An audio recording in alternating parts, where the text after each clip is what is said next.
It's been very disappointing to not make it through to the semi-final stage. Has been really disappointing from a team's point of view. I mean, I think we've let ourselves down in all three disciplines over the first couple of games, and in such a short format like this, that really comes back to haunt you quickly. When you have games back to back like this, I think momentum is absolutely crucial, and we probably let that slip in the West Indies game, and then when we got to the Indian game, we're out of the tournament. So, I mean, very disappointing. I mean, we come here with hopes to win the competition, and we're going home with nothing. Yeah. Can you take anything positive out of the tournament?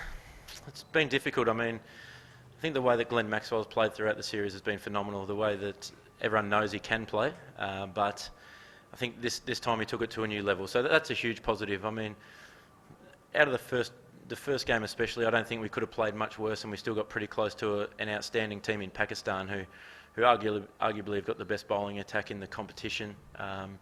So I think that there's a few positives to take out, but by and large, not a huge amount. I mean, like I said, we come here to win the tournament, and anything less we're not happy with, and to win 1 out of 4 has been very disappointing.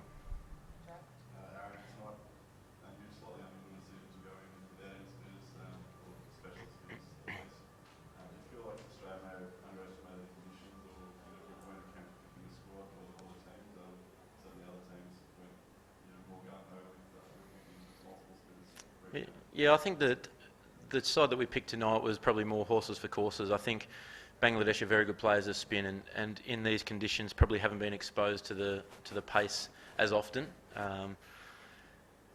So I think that was absolutely the right decision to make. I mean, when you've got both our leg spinners are very attacking in Hogg and Muirhead, so if that doesn't work, it becomes a situation where you don't really have much to fall back on anyway. So I think the way that we went with the pace tonight in Stark, Coulter-Nile, Watson, Christian, Bollinger, I think that was absolutely the right move. And to restrict them to 150 on a very good batting wicket, I think that shows.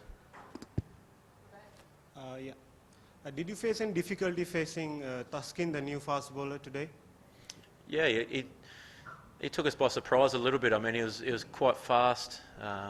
He bowled quite accurately in his first couple of overs, and it's just skidded on a little bit faster than we expected. So he took us a little bit by surprise, no doubt, especially after facing 6 or 7 overs of spin consistently. To go back into a guy bowling 140s is a bit of a challenge, but I mean, he was very impressive in the game tonight. But I think that the spin was still hard to hit. How much do you look ahead as a T20 team? This is one format which you haven't done, so how much do you look ahead? Oh, of course, I think the amount of international 2020s that we play at the moment aren't a huge amount. I think maybe 1 or maximum 2 most times at the end of each series. So there's not a huge amount of games again until the next World Cup, which is, I think, 2 years away. Is that right? So there's actually not too many games. So you have to prepare and plan pretty quick. And we're lucky enough to have the Big Bash League, which is a fantastic competition to be able to pick and choose players from. So I think we have to act quickly. I mean, I think our next game in this format is against Pakistan in the UAE from the top of my head. So that's going to be a huge challenge as well. So with the IPL coming up and things like that, I think that guys will still have enough 2020 cricket to prepare for that. During the opening partnership, was there any thought of one might have been had? You guys got up to such stars in those areas? Yeah, it's disappointing. I mean, I think myself and Davey have both been very disappointing in this tournament as a partnership. I think what makes it even more disappointing that it took until the final game to have a big partnership and to be out of the tournament already. To not be able to progress and then provide a good start for the side was very disappointing and something that is a bit it's frustrating because we both come here with high expectations as well of each other and ourselves. So I mean, yeah, I don't think we played particularly well in the first 3 games, and and that's okay. I mean, in such a short format, you have to rely on your openers heavily, and we didn't do that. So we take a lot of responsibility. 250s in this tournament. You finish off the game again tonight. Of course, the one in Perth as well. England one day. Is that something you really need to work hard on to finish a game when you've got a really good start? Oh, I think I've won enough games off my own bat in various competitions. So whether I'm not out at the end or you need 10 or 15 runs, I think I still got us into a position that we could walk over the line tonight. So I don't count tonight as one of those situations of not getting the team home. Obviously, it would have been nice to be there at the end, but that's okay. Aaron, over here. There was a vociferous appeal for caught behind of one of the spinners, and the replay seemed to suggest that there was an edge. Did you know there was an edge? I didn't feel anything on the bat. I heard something, but next. Are you prepared to stick your neck out and pick a winner for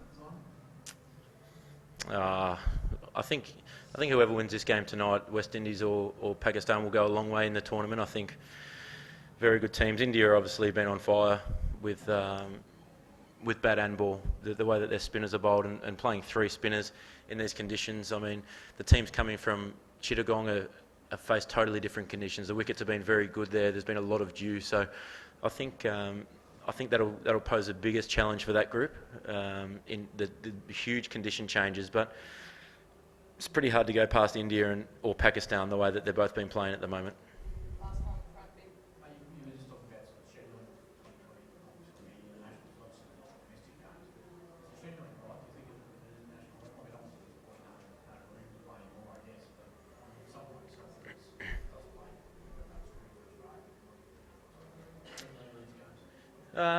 I think, like you said, with so many different competitions around the world, if you tag on two, say if there's one in the series, if you tag on two extra, that becomes such a long series for a visiting team. Or if you're in a country like India, you play 4 tests, then 7 one-days and 3 2020s. That's huge. So I think the scheduling's right, and I mean the competitions around the world, the domestic competitions are so good at the moment that I think that the guys are just getting picked from them anyways. So I think the scheduling is pretty good. Cheers.